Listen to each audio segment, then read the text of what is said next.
This is the examination of the hidden human condition. You're listening to the Hidden Killers Podcast. This is the Hidden Killers Podcast with Tony Brueski. Honored to have Dr. Katherine Ramsland on the show today. We're talking about the connection between suicide and serial killers. When you study these type of individuals and how they are all so different, obviously it's very interesting to go into the individual minds of all of these different people. But what does that research end up telling us? And how does that help us in the future in terms of trying to identify individuals like this? Again, being that they're all so vastly different. Well, it depends on the kind of research you're setting up. There's something called script theory where you're trying to, and this was part of the FBI's prison program where they would go in and interview offenders to try to figure out what were the antecedents to their crime, what was their fantasy life in some cases, what were they thinking about, how do they plan it, how do they pull it off, what happened, what do they feel afterward, how do they treat victims during a crime and afterward.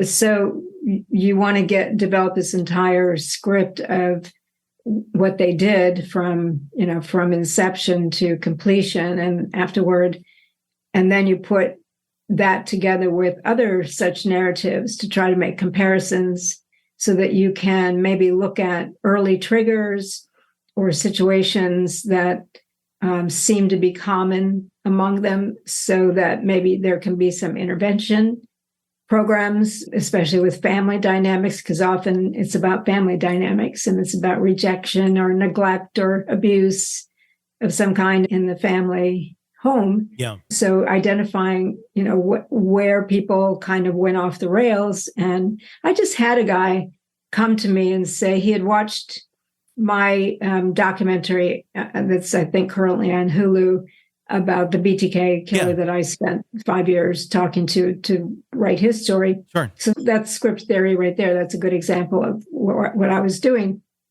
And he came and said, I wonder how many people are like me, where during my adolescence, I probably would have become a serial killer because I was trying to rid myself of the shame that I felt from my mother's rejection of me being gay. And so I had all these fantasies of murdering men because it was a way to purge myself of this awful thing.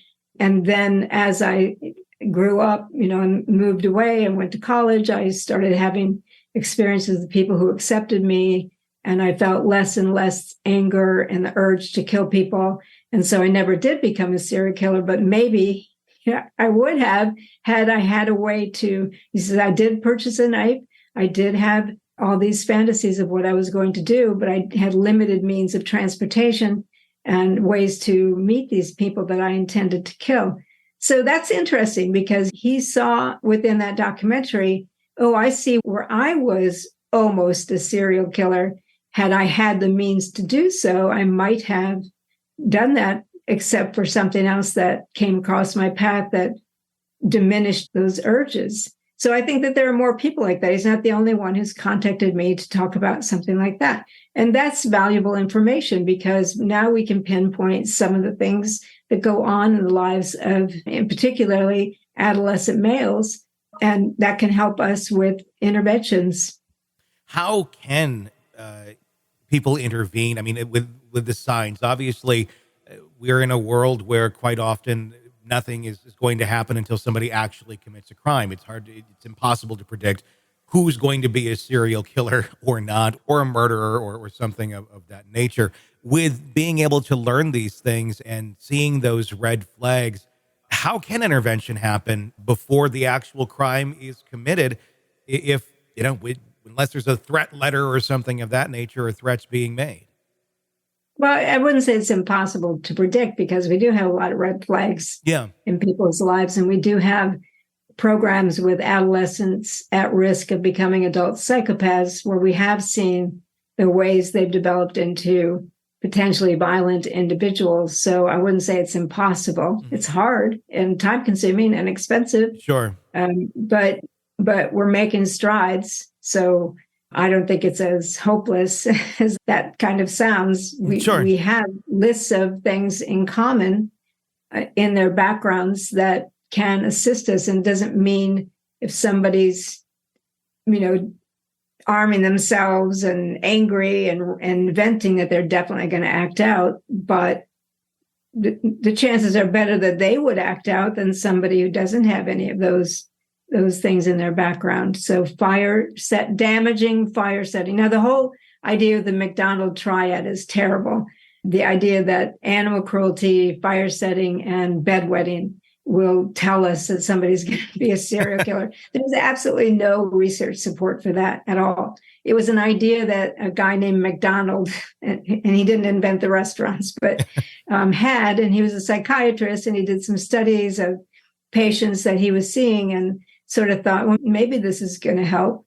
But nobody was able to replicate his work such that these became good predictors. However, certainly if they have animal cruelty and other destructive acts in their background, and a few of the other things that we've seen by studying children and adolescents who are at risk, then you can do interventions with them. It's really similar to what's going on with the school shooters. Yeah, there are programs now. There are ways to identify angry kids who might come back and shoot the school. Not that we can catch them all. Obviously, we can't. But there have been a number of them that have been stopped that unless you know the literature, you don't know about them. But Sure. They've been stopped because we do have intervention programs. Want to listen ad-free? Want advanced access to all of our interviews before anyone else? Become a True Crime Today Premium Plus subscriber on Apple Podcasts. You get every episode commercial-free. So you can binge on true crime Until you can binge no more. Search True Crime Today Premium Plus on Apple Podcasts now, or go to our podcast page and sign up now. More of the Hidden Killers podcast next.